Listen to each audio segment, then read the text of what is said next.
Sebelum menyaksikan video ini, pastikan bosku jangan lupa subscribe. Karena subscribe itu gratis plus bonus tonton video terbaru setiap harinya. Jangan lupa ya. Enak banget ya Roy Suryo ini, yaitu tidak mau ditahan. Ini ada berita yang berjudul Roy Suryo nggak mau dipenjara, Polda Metro tegas, itu tergantung penyidik. Bahkan di sini juga ada berita yang berjudul Roy Suryo ditahan, Ferdinand khawatir Mas KRMTI apa kabar? Dikirimi makanan kan dari rumah, jangan stres ya. Di sini juga dikomentari oleh Guntur Romli. Bahkan Roy Suryo juga meminta Kapolda Metro jadi mediator, yaitu ingin berdamai dengan pelapor supaya mendapatkan keringanan lah hukuman karena ingin berdamai. Ini ditanggapi oleh Guntur Romli ya. Setelah jadi tersangka, ditahan dan terpojok, baru ngemis-ngemis minta damai.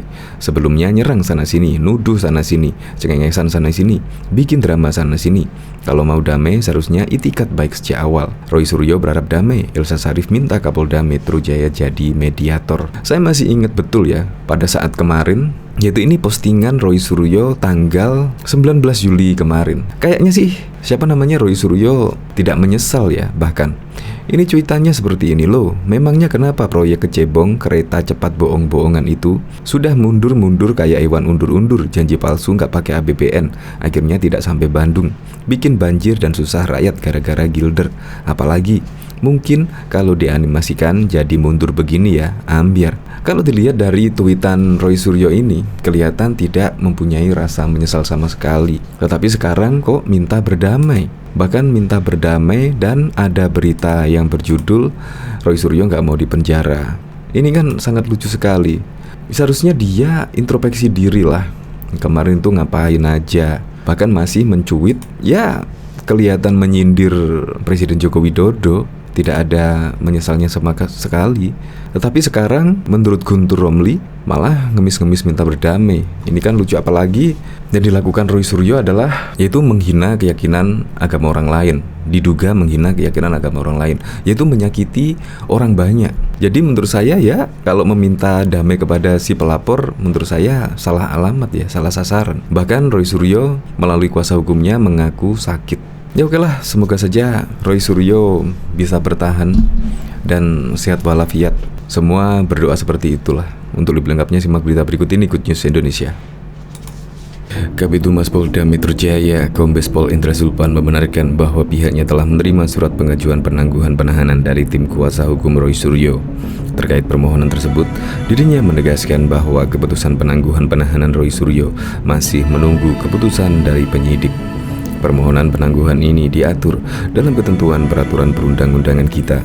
Namun dalam memutuskan apakah permohonan itu bisa dikabulkan apa tidak, ini penyidik yang memutuskan, ujar Indra Zulpan di Jakarta.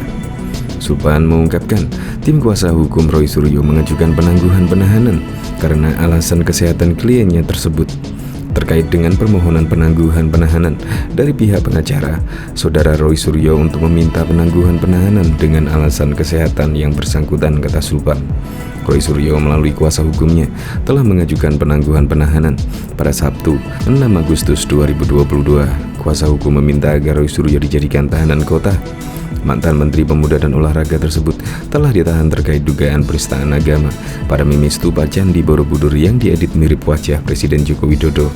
Roy Suryo ditahan usai menjalani pemeriksaan lanjutan sebagai tersangka kasus tersebut pada Jumat 5 Agustus 2022.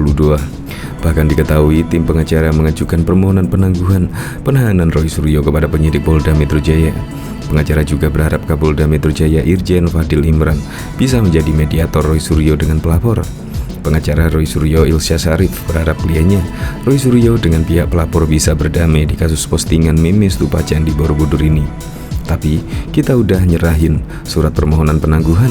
Kita juga sudah tulis surat kepada penyidik, Pak Kapolda, dan Direskrimsus untuk menjadi mediator, memediasikan perdamaian antara Pak Roy dengan Pak Kevin dan Pak Hartono, ujar Elsa Sharif saat hubungi detik.com. Elsa Sharif meminta adanya restoratif justice dalam menyelesaikan perkara Roy Suryo dengan pelapor ini. Merujuk surat edaran Polri terkait penyelesaian RJ dalam kasus ITE, menurut Elsa seharusnya Roy Suryo bisa didamaikan. Terus kemudian jika dia bersalah di dalam ITE, menurut surat edaran Kapolri, itu jika sudah minta maaf, itu tidak bisa dipidana katanya. Elsa Sharif kemudian memberikan contoh Irjen Fadil hingga Presiden Joko Widodo yang memaafkan orang-orang yang menghinanya. Kita beri contoh saja Bapak Presiden telah memaafkan orang yang telah menghina dia. Kemudian Bapak Kapolda, Pak Fadil juga memaafkan orang yang menghina Bapak Kapolda katanya. Menurut Elsa Sharif, pihaknya sempat melobi pelapor untuk melakukan mediasi dan perdamaian. Namun beberapa pihak Roy Suryo menunggu tidak mendapatkan balasan dari pihak pelapor. Kenapa klien saya sudah meminta maaf secara terbuka dan kemudian secara lobbying? Seperti saya menghubungi Pak Kevin, menghubungi lawyernya Kurniawan Santoso, itu kalau nggak salah. Itu atau minta pertemuan dan Pak Kevin juga sudah mengatakan, iya nanti kita datang di tempat yang terhormat. Saya tunggu-tunggu udah hampir 2 minggu, belum ada kabarnya. Bilangnya mereka masih berunding dan takut nanti dikira berkhianat paparnya. Saya juga nggak ngerti, padahal Pak Kevin sama Pak Kurniawan itu satu organisasi, yaitu Dharma Pala Nusantara. Jadi kan harusnya ngapain gitu, satu-satu membuat laporan, kenapa nggak sekalian? Jelasnya. Bahkan juga politisi Partai Solidaritas Indonesia Guntur Romli memberikan sindiran keras kepada Roy Suryo yang berharap bisa damai dengan pelapor. Seperti yang diketahui, pihak kepolisian telah menetapkan Roy Suryo sebagai tersangka atas kasus meme stupa Candi Borobudur. Setelah statusnya berubah menjadi tersangka, kuasa hukum Roy Suryo bernama Elsa Sharif menyinggung soal perdamaian. Tim pengacara pakar telematika itu sendiri telah mengajukan permohonan penangguhan penahanan kliennya kepada penyidik Polda Metro Jaya. Elsa bahkan berharap Kapolda Metro Jaya Irjen Fadil Imron bisa menjadi mediator antara Roy Suryo dan pelapor agar mereka bisa berdamai. Mengapa hal itu? Menanggapi hal itu, Guntur Romli pun merasa heran dengan sikap mantan Menteri Pemuda dan Olahraga.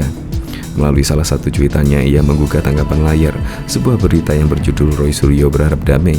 Elsa Sharif minta Kapolda Metro Jaya jadi mediator. Menurut Guntur, Roy Suryo baru mengemis untuk berdamai hanya setelah dirinya menjadi tersangka hingga terpojok. Padahal ia mengungkap bahwa sebelumnya Roy Suryo sering menyerang, cengengesan dan bahkan menuduh banyak pihak. Setelah tersangka, ditahan dan terpojok baru ngemis-ngemis minta damai. Tulisnya dikutip dari Populus.id dari cuitan akun Guntur Romli yang diunggah pada Minggu 7 Agustus 2022.